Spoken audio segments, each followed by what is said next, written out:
দর্শক, চলমান পরিস্থিতিতে রাজধানীর খবর জানাতে সরাসরি যোগ দিচ্ছেন আমাদের সহকর্মী তাইফুর রহমান তুহিন। তুহিন, রাজধানীর সড়কের পরিস্থিতি এই মুহূর্তে কেমন দেখছেন আর কি ধরনের সতর্কতামূলক ব্যবস্থা গ্রহণ করেছে?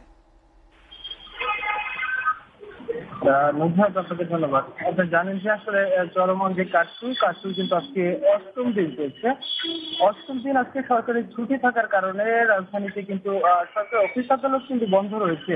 তারপরে কিন্তু বেসরকারি যে প্রতিষ্ঠানগুলো রয়েছে সেগুলো কিন্তু যথারীতি চলেছে।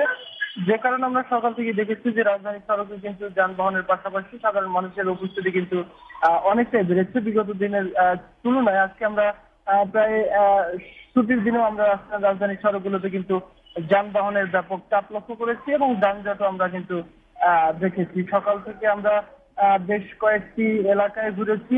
এই মুহূর্তে আমরা রয়েছি কুড়িল বিশ্ব রোড এলাকায়। সেখানেও কিন্তু আমরা দেখছি যে দীর্ঘ যানবাহনের সারি, সেই সাথে অফিসগামী মানুষের যে চাপ সেটি কিন্তু আমরা প্রত্যেকটি স্টপেজে কিন্তু আমরা দেখেছি যে আসলে তারা বিভিন্ন গণপরিবহন ব্যবহার করে কিন্তু তারা রাজধানীর তাদের যে কর্মস্থল সেখানে কিন্তু যাচ্ছে।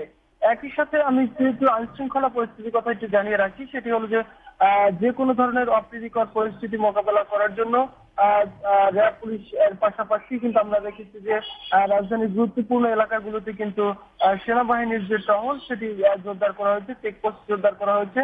আমরা কিছুক্ষণ আগে ছিলাম গুলশান এলাকায়, সেখানে আমরা দেখেছি যে আসলে গুলশান ২ নম্বর দিয়ে ডিপ্লোম্যাটিক জোনটাকে কিন্তু আসলে পুরোটাই কিন্তু আমরা দেখেছি যে সেনা সদস্যরা সেখানে ব্যাপক চেকপোস্ট বসিয়ে তল্লাশি করছেন এবং বিকল্প রাস্তা ব্যবহার করার জন্য কিন্তু মানুষদেরকে উৎসাহিত করছেন। তো এভাবে কিন্তু আসলে পুরো রাজধানী একদিকে যেমন নিরাপত্তা জোরদার রয়েছে, সেই সাথে মানুষের কিন্তু চলাচল সেটিও কিন্তু বেড়েছে।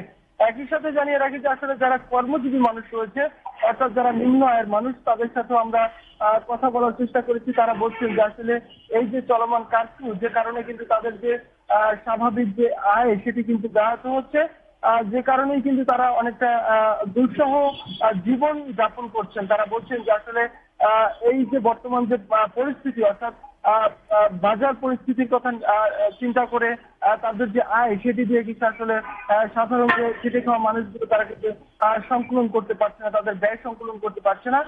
সেই সাথে যে যারা বেসরকারি চাকরিজীবী রয়েছে তারাও বলছেন যে আসলে এইভাবে এই পরিস্থিতি থাকলে তাদের যে স্বাভাবিক জীবনযাত্রা সেটি কিন্তু ব্যাহত হচ্ছে। যে কারণে তারা বলছেন যে যেহেতু পরিস্থিতি অনেকটা স্বাভাবিকের পথে যাচ্ছে, সে কারণে যত তাড়াতাড়ি সম্ভব তাদের দাবি হলো যে খুব শীঘ্রই যাতে এই যে পরিস্থিতি যাতে আরো শিথিল করা হয় এবং এই যে কারফিউ সেটি যাতে তুলে নেওয়া হয়। তো এই ছিল আসলে নুসরাত আমার কাছে রাজধানী থেকে সর্বশেষ তথ্য।